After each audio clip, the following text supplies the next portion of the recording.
আসসালামু আলাইকুম রহমতুল্লাহ বরকাতুহ। প্রিয় দেশবাসীরা, আমরা কিন্তু আমাদের যে শরীয়তি নিয়ম আছে, যে কোনো মানুষ যখন ইন্তিকাল হয় তখন তাকে গোসল করায়া কাফন করায়া মসজিদের এইখান জায়গায় খাটলিতে নিয়ে আসিয়া আমরা শেষ বয়ান দেই। আর সেই দিন কিন্তু আমরা সবাই ইরাদা করি এই মাইয়েতের সামনে দাঁড়ায়া যে ইনশাআল্লাহ আমরা আজকে থেকে সবাই 5 ওয়াক্ত নামাজ পড়ব। মহতরম দোস্ত বুজুর্গ, আমাদের এই নীতি নিয়ম হিসাবে আমরা যতটুকু ওয়াদা করি, যতটুকু আমাদের ভয় করা দরকার, যতটুকু আমল করা দরকার, ততটুকু কিন্তু আমরা করি না। আমাদের শেষ ঠিকানা যে কবরস্থান, সে কবরে যখন আমাদেরকে রাখা হয়, যখন মাইয়াতকে কবরে রাখা হয়, তখন মাইয়াতকে কিন্তু 3টা প্রশ্ন করা হয় যে মার রব্বুকা, মা দিনুকা, আর মান নাবিকুকা। মহতরম দোস্ত বুজুর্গ, সেই 3টি প্রশ্ন দুনিয়াতেই কিন্তু মানুষকে বলে দেওয়া হয়েছে যে যখন ফেরেশতা কবরে সওয়াল করবেন যে মার রব্বুকা, তোমার রবকে, তখন বান্দা বলবে যে আমার রব আল্লাহ, যে রব্বি আল্লাহ। আর যখন ফেরেশতারা প্রশ্ন করবে যে মা দিনুকা, তোমার দিন কি ছিল দুনিয়ার বুকে, তখন কিন্তু আমরা যখন সেই মাইয়াত বলবে কবর থেকে যে দিনই আল ইসলাম, আমার দিন ইসলাম।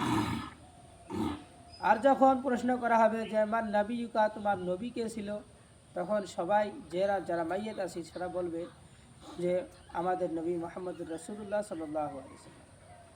মহতরম দোস্ত বুজুর্গ, এই 3টা প্রশ্নের উত্তর কিন্তু আগেই বলে দেওয়া হয়েছে।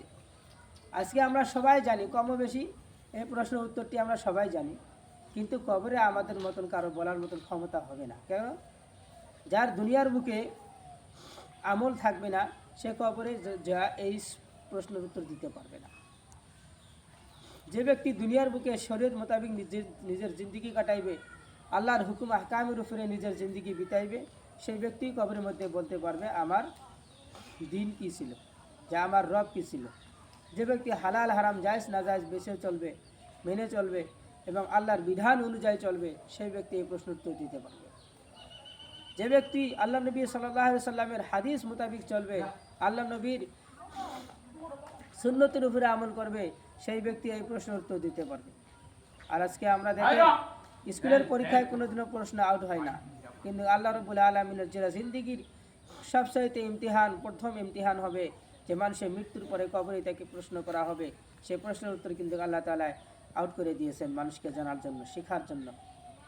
কিন্তু যখন আমাদের আমল থাকবে না, কিন্তু আমরা কবরে সেটাই একটাই জবাব উত্তর দিব যে লা আদরি, আমি কিছুই জানি না।